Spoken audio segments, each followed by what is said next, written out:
Hey there folks, welcome to Spectrum Pulse. We talk about music, movies, art, and culture. You know, I think I'm missing something. Oh yeah! Yeah, you probably are the only reason why people watch my show.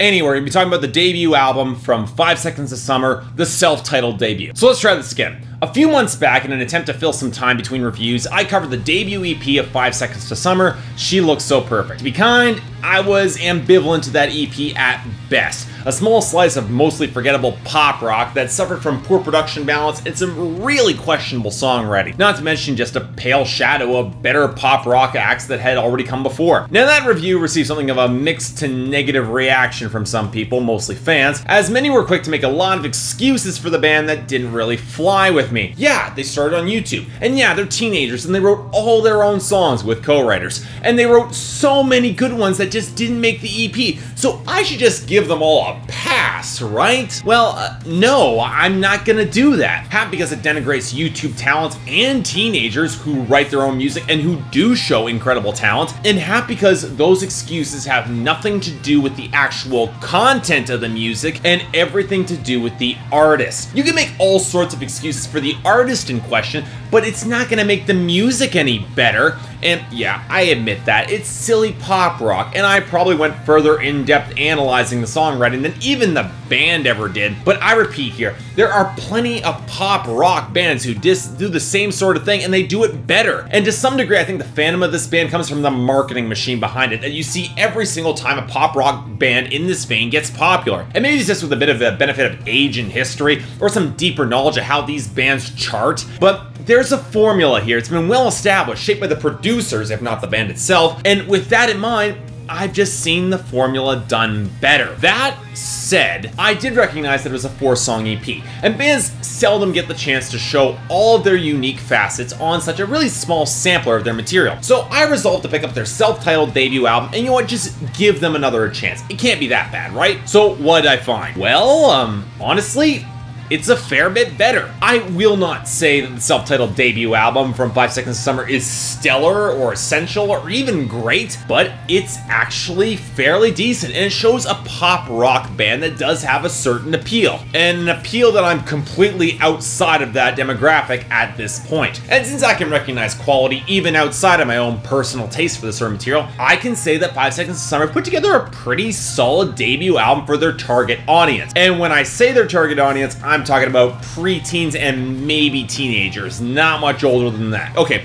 let me explain this, and the best place to start would be in the instrumentation. 5 Seconds of Summer have gone on record saying that their primary influences are acts like Boys Like Girls and Blink-182, and it's on this album where I really saw that the most. The sunny, upbeat power chords with guitar tones that tend to split the balance between having just something of an edge and yet smooth enough for teen pop radio. What kind of exasperates me is that if you listen closely enough near the back of the mix, you can actually hear some pretty solid guitar chops, and the solos, they're not bad. Either way, they show some instrumental competency that would be nice to see brought to the forefront, but that you won't see because of the genre that this band is in. And you know what, the drumming is a huge standout for me. Consistently energetic, occasionally textured and interesting, it lends a fair bit of actual flavor to the band that you wouldn't otherwise expect. Now that said, whenever synthesizer tones came in here, I wasn't really a fan. The tones either came across as way too slick for the guitar tones to balance out properly, or just a little bit oily, which just did not fit well overall. Now granted, that's also a production issue, which really hasn't improved much since that EP, thanks to the unsteady balance between pop slickness and the band that clearly wants to rock a little bit harder. And honestly,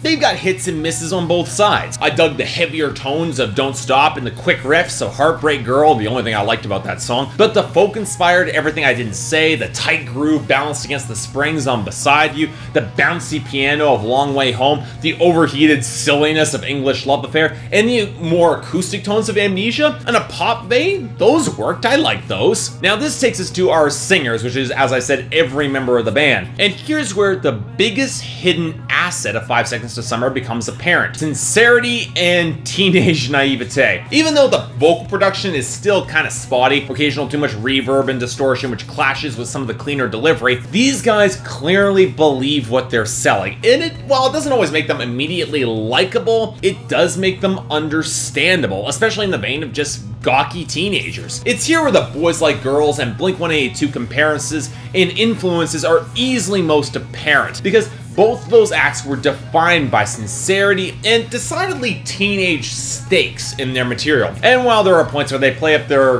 gawky awkwardness a little bit more than they probably should, we'll get to that, but for the most part, that youth actually makes the record a little bit more tolerable, in my opinion. They're old enough to know better or to be cynical, and the boundaries fall into a little bit more black and white, and the relationships fall much of the same, which changes some of the stakes. It actually makes it a fair bit more tolerable, if a little bit more shallow, and that's one of the reasons I just don't like She Looks So Perfect. It's a song with decidedly mature subject matter, which is being done entirely sincerely by four guys for which this seems completely out of their league. But you know what? It's in songs like Don't Stop and End Up Here, it completely works. Mostly because they play themselves more as underdogs and they seem completely bewildered why the girls in question are remotely into them. But they're just gonna go along for the ride anyway, they're just gonna ride it all out. Now this takes us to some of the songwriting, which is arguably where the biggest improvements have come up. Yeah, there are still songs like Good Girls and 18 that just feel a little bit clumsy to me in terms of their rhyme and meter, but for the most part the poetry has gotten better and some of the subject matter has improved as well. The heartbreak songs, Everything I Didn't Say and Amnesia,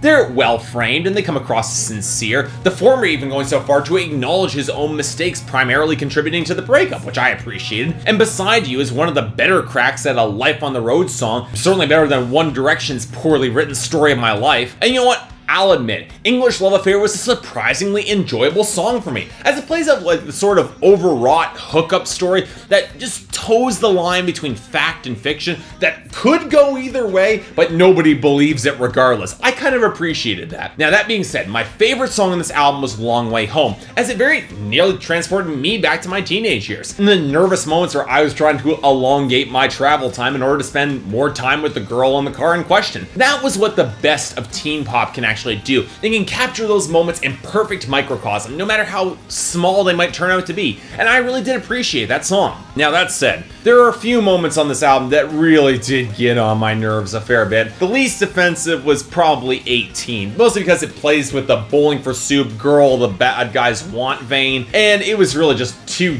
dorky to be taken seriously. But then there was Good Girls, which featured the oh so charming line, "Good girls are bad girls who never get caught," which is all sorts of questionable and probably didn't belong as the cornerstone of your chorus. And then finally, there was Heartbreak Girl. And look, let me start by saying that I get this song about the girl who continuously goes back to crummy relationships and then whines incessantly to the friend about it who actually secretly has a crush on this girl. But it's also a song that features lyrics and themes about being stuck in the friend zone. And throughout the entire song, I'm saying to myself, you know, if you told her about how you felt and you were honest and you weren't presumptuous, that you'd be so much better than this asshole boyfriend in question, or that you were so clearly the perfect for her and that she'd just clearly jump your bones that the boyfriend wasn't in question, there wouldn't be so much pointless melodrama here. And the frustrating part of the song is the framing. If there was the slightest bit of self-awareness here, showing that he could be with this girl in question if he spoke up, or if she had the slightest interest in him beyond just being friends, but that he never made the move, you know what? That self-awareness could have made it work